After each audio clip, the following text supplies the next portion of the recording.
విజ్ఞప్తి చేస్తా ఉన్నా.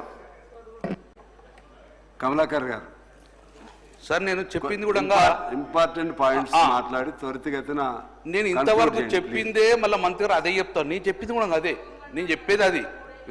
నేను ఒక బీసీ బిడ్డగా చాలా మంది ఉన్నారు. నేను నా పార్టీ పక్షాన బీసీ బిడ్డగా సంపూర్ణంగా మద్దతు ప్రకటిస్తున్నాము. అవసరం ఉంటే రేవంత్ రెడ్డి గారు నమ్మంటే నేను రేవంత్ రెడ్డి ముఖ్యమంత్రి గారు పొన్నం ప్రభాకర్ అవసరం దీక్ష ఇస్తామని నేను సిద్ధంగా ఉన్నాను.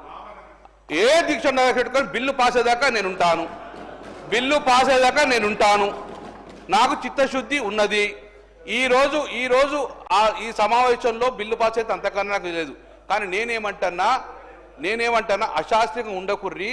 రేపు పొద్దున కోర్టులు ఏం చెప్పినో చెప్తున్నా. నేను నా శాపనార్థం విడతలేను. 1992లో ఏం జరిగింది అప్పుడు నేను విడతలేను. మీరు దాన్ని నేను మొదలెప్పిన ముఖ్యమంత్రి గారు దీన్ని రెక్టిఫై చేసుకోమని చెప్పిన, దాన్ని చేసి పంపించిన. అధ్యక్ష ఇప్పుడే మంత్రి గారు చెప్పిర్రు ప్లానింగ్ ఎక్కడ నేను పంపిస్తాను. నాకు జీవో నెంబర్ 9 అంటే ఏంది, జీవనం 18 ఏమి ఇచ్చారు? జీవనం 18 ఏమి ఇచ్చిన అధ్యక్ష? ఇప్పుడు జరిసిన సర్వే జీవనం 18 ప్లానింగ్ మీద ఇచ్చారు, బీసీ కమిషన్ కాదు. ఈ జీవనం 18 మీదే ప్లానింగ్ బోర్డు ప్లానింగ్ డిపార్ట్మెంట్ ద్వారానే సర్వే జరిగింది. అందుకే ఉత్తమ్ కుమార్ రెడ్డి గారు కదా బీసీ కమిషన్ నువ్వు ఉండబోదు, చైర్మన్ మీరు ఉండకపోదు కదా. ఉత్తమ్ కుమార్ ఎందుకున్నారు ప్లానింగ్ బోర్డు. కాబట్టి ఇక్కడ ప్లానింగ్ బోర్డు చేంజ్ అయింది కాబట్టి దీన్ని రెక్టిఫై చేసుకోమని. అధ్యక్ష ఇంకోటి అధ్యక్ష సార్ నాకు ఇది మా బాధ్యత, మాకు అవకాశం ఇచ్చారు, మా బాధ్యత అధ్యక్ష ఈరోజు బిల్లు ప్రవేశపెడతారు అధ్యక్ష. నేను తమరికి ఒక అమెండ్మెంట్ ఇచ్చాను అధ్యక్ష. ఆ అమెండ్మెంట్ ఇచ్చే ముందు ఒక 2 నా సూచనలు ఇస్తా అధ్యక్ష. ఈ బిల్లు ఎక్కడ కూడా పార్లమెంట్లో కానీ సుప్రీంకోర్టులో కానీ ఏ కోర్టులో కూడా ఇబ్బంది పడకుండా ఉండాలంటే నా సూచనలు మీరు పరిగణ తీసుకుంది అధ్యక్ష. కోయిలు కేసు కూడా తీసుకుంటా అధ్యక్ష. సంపూర్ణ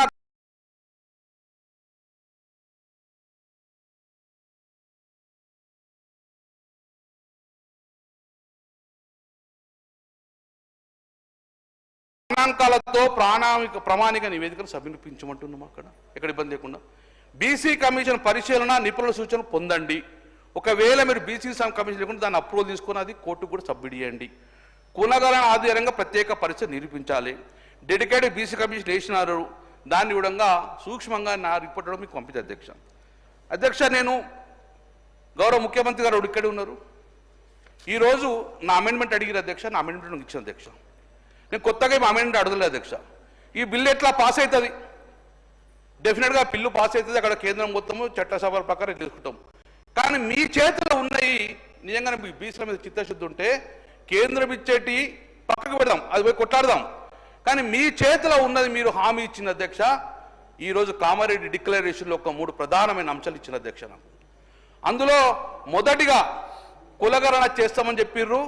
అది కూడా 40% బీసీను 6 నెలల్లో పడిన అధ్యక్ష. సరే సమయం తీసుకున్నారు, సంవత్సరాన్ని పర్లేదు, మీరు చేశారు, ఓకే, మేము దానికి మద్దతు ఇస్తున్నాం అధ్యక్ష. మీ యొక్క బీసీ డిక్లరేషన్లో మీరు ఏం పెట్టారు అధ్యక్ష అంటే ఈరోజు ఎక్కడైనా తెలంగాణలో ఎలాంటి కాంట్రాక్ట్ వ్యవస్థ వచ్చినా అందులో 42% కాంట్రాక్టులు బీసీలకు కేటాయిస్తాం అధ్యక్ష. ఇది మీ చేతిలో పడింది అధ్యక్ష. ఈరోజు మల్లన్న సాగర్ది నడుస్తున్నది, కొడంగల్లి నడుస్తున్నది. మల్లన్న సాగర్ ప్రాజెక్టుకి సంబంధించింది అది బీసీలు ఆడితే బట్టి దయచేసి ఇప్పటి వరకు తెలంగాణలో కాంట్రాక్ట్ ఎన్ని పిలిచారో అందులో 42% బీసీలు ఇవ్వలేదు. కాబట్టి ఈ చట్టంలో పెట్టి రాబోయే ఏ ఒక్క కాంట్రాక్ట్ కూడా బీసీలకు 42% రిజర్వ్ చేయండి ఇందులో.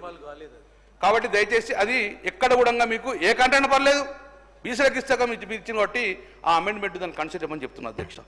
రెండోది, ప్రతి సంవత్సరం కూడా మీరు చెప్పిన ప్రకారం కొత్తగా డిమాండ్ ఎత్తలేండి, మీరు ఇచ్చేసారు.